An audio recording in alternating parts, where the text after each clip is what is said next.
வணக்கம் ஜி. வணக்கம் ஜி. இப்போ நம்ம புதுசாக ஒரு சேனல் ஓப்பன் பண்ணியிருக்கோம். நம்ம ஆஃபீஸில் எப்போவுமே நீங்கள் ஒரு டாபிக் பேசுவீங்க, நான் திரும்ப ஒரு டாபிக் பேசுவேன்.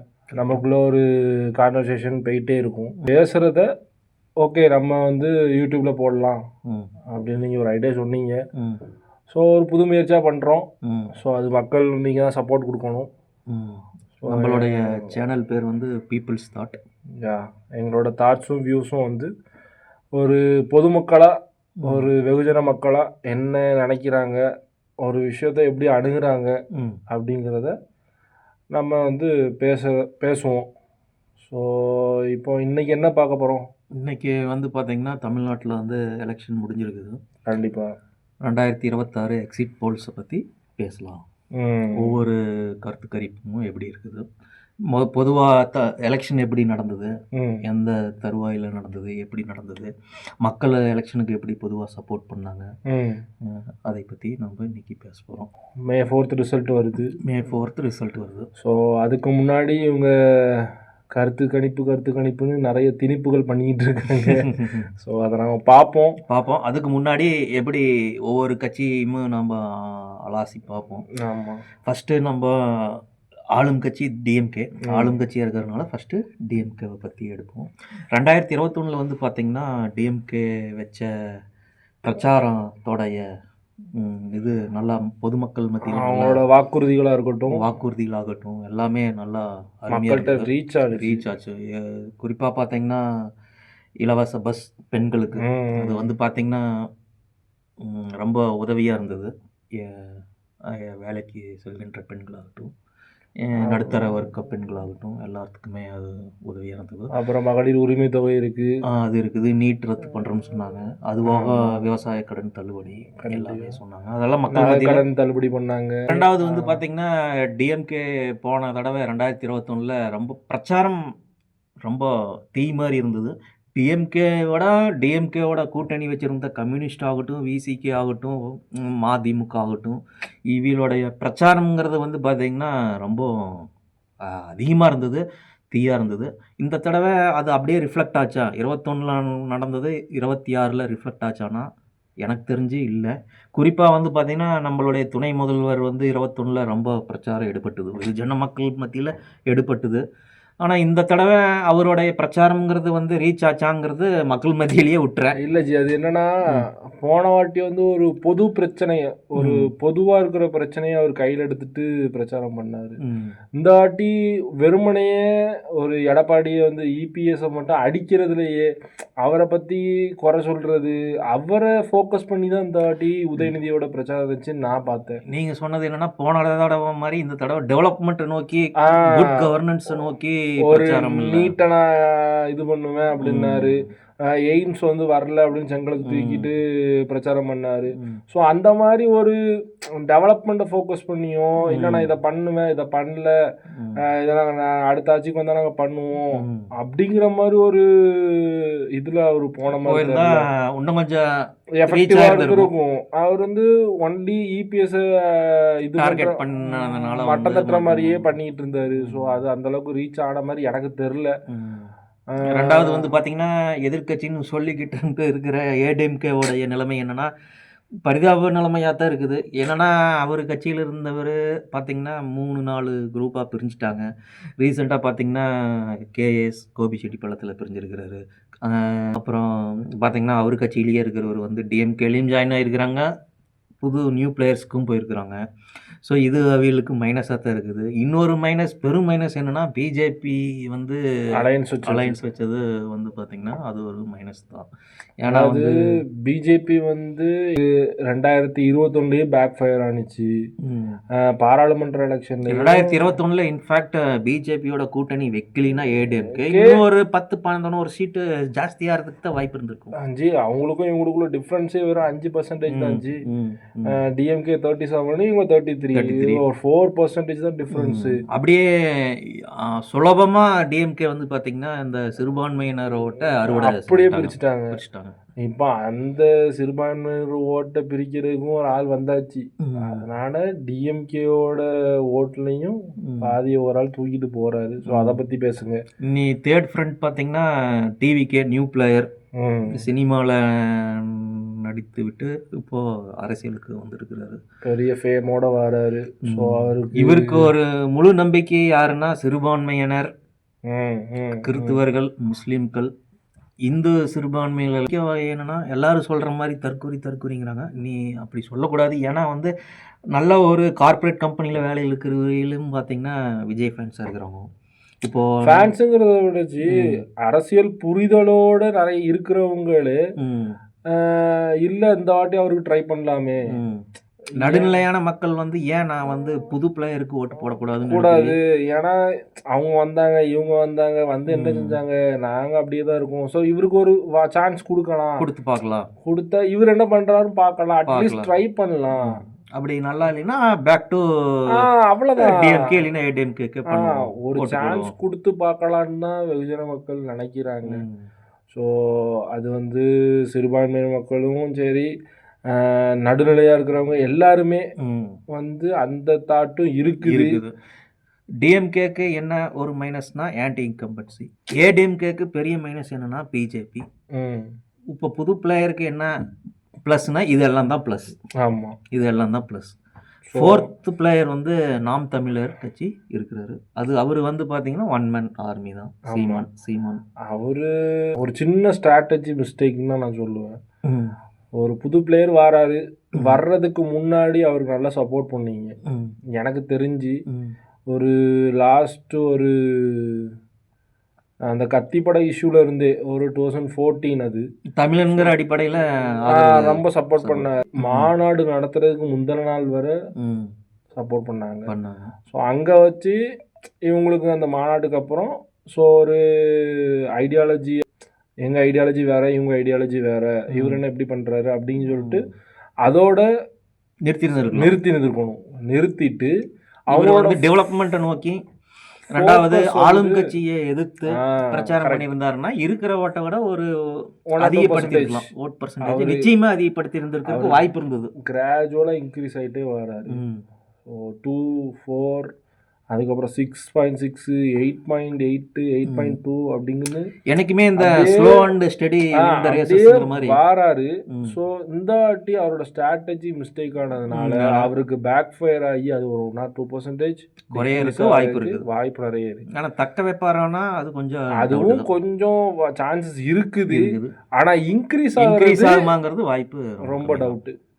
ஸோ இதுதான் நம்ம தமிழ்நாட்டில் எடுத்துட்டிங்கன்னா 4 பிளேயர்ஸ்.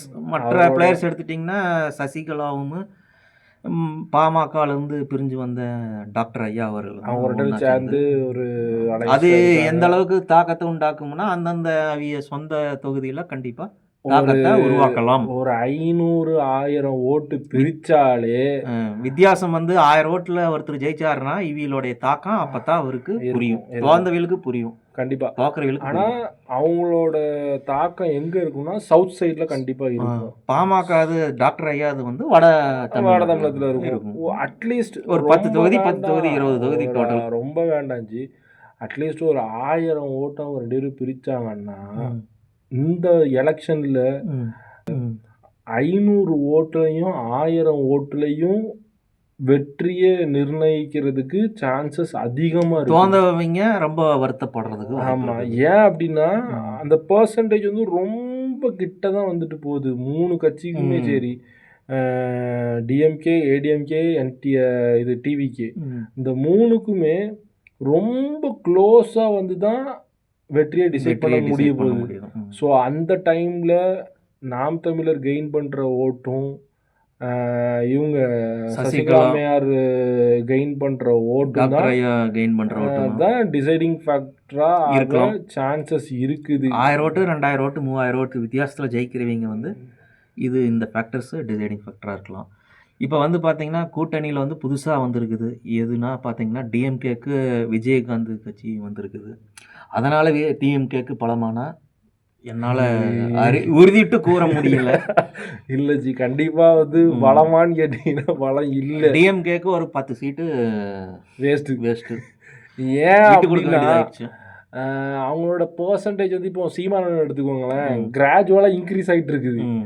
இவங்களுக்கு அப்படியே ரிவர்ஸ், ரிவர்ஸ் ஆகிட்டு இருக்குது. அவங்களுக்கு கிராஜுவலா டிக்ரீஸ் ஆகி ப்ளஸ் ஒரு ராஜ்யசபாங்கிறது ரொம்ப அதிகமாக தான் அது தோணுது. அவங்களுக்கு கிராஜுவலா டிக்ரீஸ் ஆகி ஒரு அளவுக்கு மேல அங்க மைனஸ்ல போயிரும் போல நெக்ஸ்ட் எலெக்ஷன்லாம். அப்புறம் காங்கிரஸுக்குமே 29 சீட்டுங்கிறது வந்து பார்த்தீங்கன்னா டிஎம்கே வந்து அள்ளித்தான் கொடுத்துருக்குது. அவங்க அள்ளி தான் கொடுத்தாகணும். ஏன் அப்படின்னா அவங்க நான் விஜய்கிட்ட போயிருவோம், தாவிக்காக்கு போயிருவோம் அப்படிங்கிற மாதிரி அது சொல்லியே விஜய் வச்சு அவைய டபுள் கிளைம் ஆடிட்டாங்க. ஆமா காங்கிரஸ் போயிருவேன்னு சொல்லியே இவங்க அவங்களோட பழைய சீட்டு ப்ளஸ் கொஞ்சம் கூடயே சேர்த்து வாங்கியிருக்காங்க.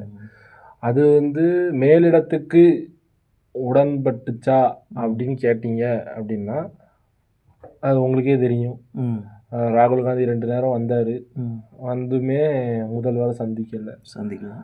ஸோ அதனால தான் நம்ம ஏற்கனவே பேசின மாதிரி டிஎம்கே பிரச்சாரத்தில் வந்து டிஎம்கே கூட்டணி கட்சி தலைவர்கள் வந்து டிஎம்கே அவ்வளவு தீயா வேலை செய்யல. கண்டிப்பாக டிஎம்கே கூட்டணி 25 கட்சி இருக்கு அப்படின்னு தான் பேர ஒழிய அந்த 25 கட்சியும் கோஆர்டினேட் பண்ணி ஒன்னா சேர்ந்து உழைச்சாங்களா அப்படின்னு கேட்டீங்கன்னா பெரிய சந்தேகம்தான். அதேமாரி அவங்களோட வாக்குறுதிகளும் இந்த வாட்டி அந்த அளவுக்கு ரீச் ஆனிச்சா அப்படின்னு கேட்டிங்கன்னா அதுவும் சந்தேகம் தான். ஸோ இதெல்லாம் ஒவ்வொரு கட்சி 4 பிளேயர்ஸு, 5th பிளேயர் வந்து நம்ம வந்து பார்த்தீங்கன்னா பாமக ப்ளஸ் சசிகலா இவங்களையும் இன்க்ளூட் பண்ணுறோம். நிறைய மெயின் ஸ்ட்ரீம் மீடியாவே இவங்களை இன்க்ளூட் பண்ணலை, பட் நம்ம இன்க்ளூட் பண்ணுறோம். ஏன் அப்படின்னா இதுதான் ஒரு காரணம். அந்த ஒரு 1000-2000 ஓட்டு கூட இந்த எலெக்ஷனில் பெரிய இம்பேக்டாக பண்ணும். ரெண்டாவது இந்த எலெக்ஷனில் ஓட்டு சதவீதம் அதிகமாக இருந்திருக்குதா, உங்களுடைய கருத்து என்ன? ஆமாஜி பார்த்தேன், 85% வந்திருக்கு. 85%ங்கிறது நல்ல நம்பர். ஒரு தொகுதி எடுத்துட்டீங்கன்னா 93 கூட ஆயிருந்திருக்குது. ஆமாம், கரூரில் 92-93. எடப்பாடி நின்ன தொகுதியும் கூட ஒரு 93 வந்துருக்கு. இன்னொன்று நீங்கள் க்ளோஸாக அதை பார்த்தீங்க அப்படின்னா டிஸ்ட்ரிக்ட் வைஸு சவுத் டிஸ்ட்ரிக்ட் மட்டும் கம்மியாக இருக்குது. ஏன் அப்படின்னா சென்னையிலேருந்து வர்றவங்க நிறைய பேரால் வர முடியல. அந்த இஷ்யூஸு சொன்னாங்க, பஸ் ஸ்டாண்டில் பஸ்ஸு கிடைக்கல, அது இது. பெங்களூர்லேருந்து கிளம்புனவங்க நிறைய பேரால் போக முடியல.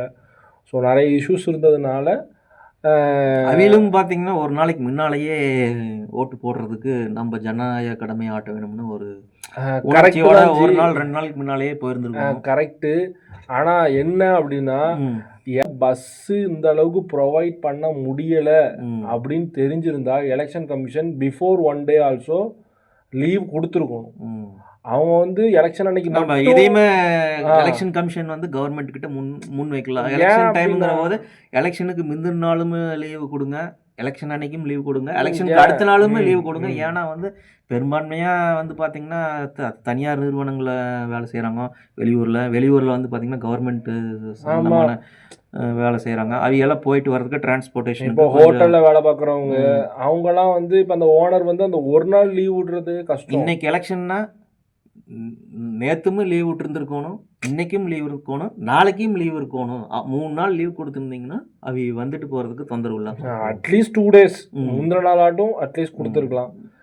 ஏன்னா ஞாயிறு ஒட்டி வர மாதிரி சனி அந்த மாதிரி எலெக்ஷன் வைக்கலாம். ஃப்ரைடே எலெக்ஷன் வச்சிங்கன்னா ஒரு 3 days கண்டினியூவாக இருக்கும். ஸோ அது அவங்களுக்கு பெரிய பேர்டனாக இருக்காது. இது ஒரு சஜஷன் தான் எலெக்ஷன் கமிஷன். அது என்ன அப்படி இல்லை, எலெக்ஷன் கமிஷன் வந்து அவங்களுடைய குறிக்கோள் என்ன, எல்லாரும் ஜனநாயக கடமை ஆற்றணும்னு குறிக்கோள் மக்கள் இடத்துல வேண்டுகோள் வைக்கிறாங்க. அந்த வேண்டுகோளுக்கு அவிலுமே இதெல்லாம் பண்ணி கொடுத்தாங்கன்னா மக்கள் கொஞ்சம் முன் வருவாங்க ஓட்டு போடுறது. ஆமாம், அதுதான் சொல்கிறேன். அந்த நீங்கள் டிஸ்ட்ரிக்ட் வைஸ் எடுத்து பார்த்தீங்கனாலே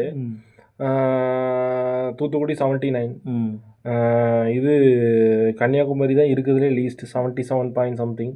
அதுக்கப்புறம் திருநெல்வேலி அதுவும் 78 சம்திங். மற்ற எல்லாமே 85+. மற்ற எல்லா டிஸ்ட்ரிக்ட்டுமே 80+.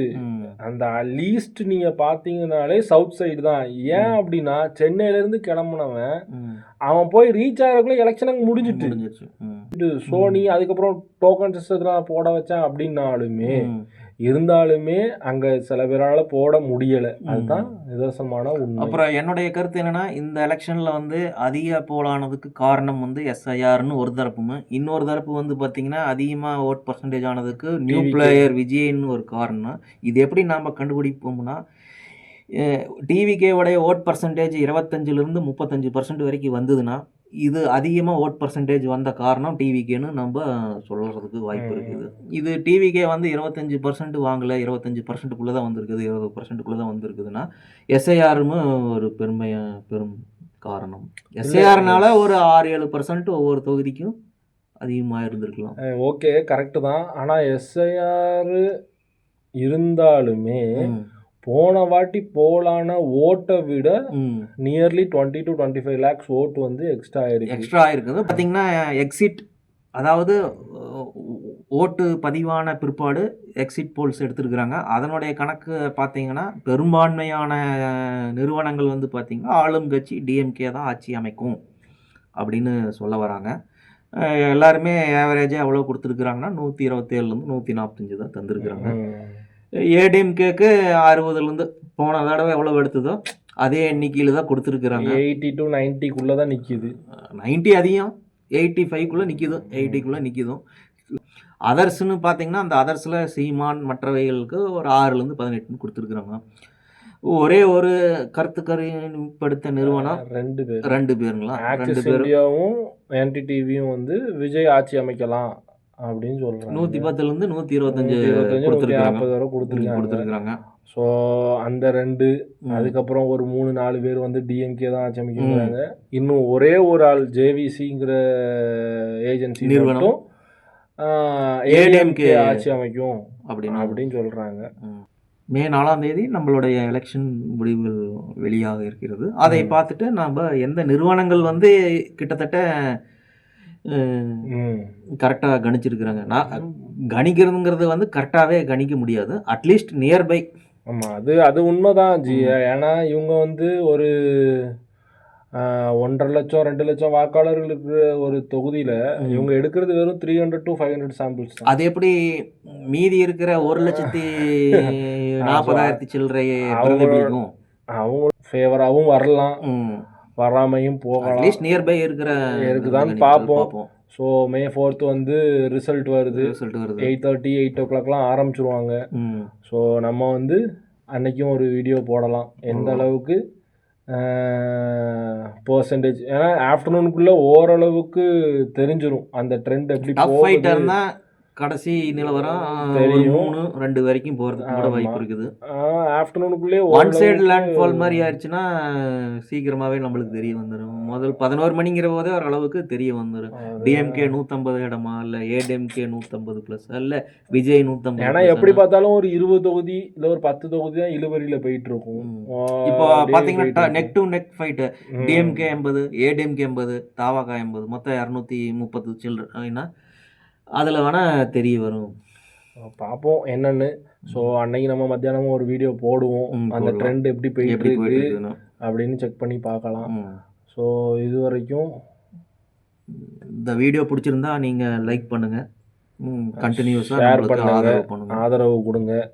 ஸோ மேலும் நிறைய வீடியோக்கள் வரும், நிறைய டாபிக்ஸ் நாங்கள் பேசுவோம்.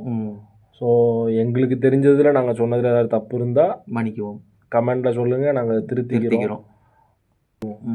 ஓகே ஜி, நன்றி, வணக்கம்.